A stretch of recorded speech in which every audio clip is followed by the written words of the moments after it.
Nanganak po kasi yung misis ko po. Yun nga lang po, nagkaroon ng problema po. Na-overdue po yung baby ko po. Pag hindi nyo naagapan nung ito, maaari siyang malaki. Bilang magulang, nasa inyong harapan nun, nakikiusap, kumakapo ko sa mga puso niyo. Sa akong basurero lang po dyan po sa may payatas. Kahit ako isang hamak na basurero lang o, kung hindi naman po galing sa nakaw, yung pinakakain ko sa pamilya ko. Ilang araw bago sumapit ang Kapaskuhan, isang video ang nag-viral ngayon, kung saan, makikita ang isang lalaki sa isang bus, na dumudulog sa mga pasahero upang humingi ng konting tulong para sa bagong silang nitong anak na lalaki, na ayon dito, ay kasalukuyan na nangangailangan ng atensyong medikal ngunit wala itong pera upang maisakatuparan ito. Wala naman siguro kung masama, mga anay kuya, bumubos na po ako ng hospital po dyan po sa may Philippine Children Medical Center ho. Nakakadailanan po kasi yung aking maginaw nandiyan ngayon. Nanganak po kasi yung misis ko po. Yun nga lang po, nagkaroon ng problema po. Na-overdue po yung baby ko po. Nakailangan daw may injection ng po ito ng 3 beses po. Pag hindi nyo naagapan nung ito, maaari siyang daw po. Bilang magulang, nasa inyong harapan nun, nakikiusap at kumakapo ko sa mga puso niyo. Kaya nagbuhay naman ho ako. Isa akong basurero lang po dyan po sa may payatas. Kahit ako isang hamak na basurero lang ho, kung hindi naman po galing sa nakaw, yung pinakakain ko sa pamilya ko. Pangabuso ko. Ako lang man gumagawa lang ho ng paraan. Sir, pasensya salamat po. Sir, salamat po. Merry Christmas po. Pagkano peso wala, papasalamat pa rin po ako.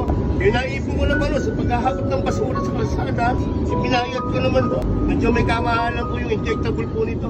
Eh wala na ako mautangan. Malapitan po ng tulong. Ayoko naman lumapit sa akin kamagkano. Magulang ko. Baka sa bandang huli, sumbat po sa akin. Salamat po ma'am. God bless po. Merry Christmas na lang po. Opo. Yes, salamat. Ayon pa nga sa caption ng uploader. Ang taong walang matinding pinagdadaanan ay hindi iiyak at luluhod sa harap ng maraming tao. Tila labis na naramdaman ng uploader ang sinsero ng lalaking ito na tunay ang sitwasyon nito patungkol sa kalagayan ng kanyang anak, dahilan kung kaya't makikita natin na hindi ito nag-alinlangan na magbigay ng tulong sa abat ng makakaya nito. Sa ilang araw pa lamang na pagkaka-upload ng naturang viral video ay umani na ito agad ng 3.4 million views, 160,000 reactions, 9,600 comments at 20,000 shared posts. Kapag buhay na ng anak mo ang pag-uusapan, gagawin mo talaga ang lahat ng paraan kahit magmukha kang napakaliit sa paningin ng karamihan. Naiyak naman ako kay kuya, totoo yung sinabi niya sa huli na mas okay pang humingi ng tulong sa ibang tao kaysa sa kamag-anak, kasi pwede ka pa masumbatan, imbes na tulungan ka. Nakakaiyak naman po, wala nang hiya-hiya pagdating sa usapang pamilya, gagawin ang lahat para sa pamilya, God bless you po kuya. Samantala, hindi pa rin maiwasan ng ilang mga nakapanood sa naturang viral video na isipin na ang lalaking ito ay gumagawa lamang ng kwento upang makahingi ng salapi sa mga pasahero at isiping isa lamang itong pangloloko at modus na umano'y naglipana sa mga pampasaherong sasakyan. Scammer po yan, of course po, gagawin nila lahat, magkapera lang, ba't di na lang kaya magtrabaho, ang laki ng katawan. Dami pong ganyan, modus, lagi po akong nagbibiyahe Cubao at Quiapo, may mga papel pa yan na reseta ng gamot. Masyado lang tayong maawain, maging wise po tayo sa araw-araw. Yung script na ito, halos ma-memorize ko na, mapabata, mapamatanda, ganito lahat script nila iisa lang.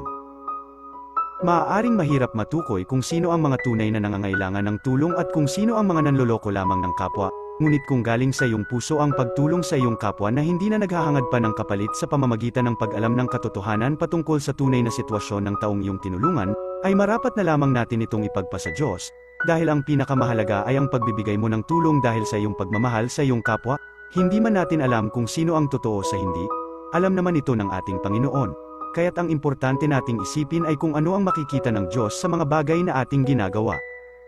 Masakit isipin na ginagawang panloloko ng ilan, ang panghihingi ng tulong sa mga pampasaherong sasakyan, dahilan, kung kaya't nadadamay tuloy ang ibang may totoong sitwasyon at totoong nangangailangan ng tulong, dahil sa mga panloloko ng iba, na nagiging dahilan kung kaya't marami na sa atin ang nawawalan na ng tiwalang mag-abot sa tuwing may mga ganitong senaryo.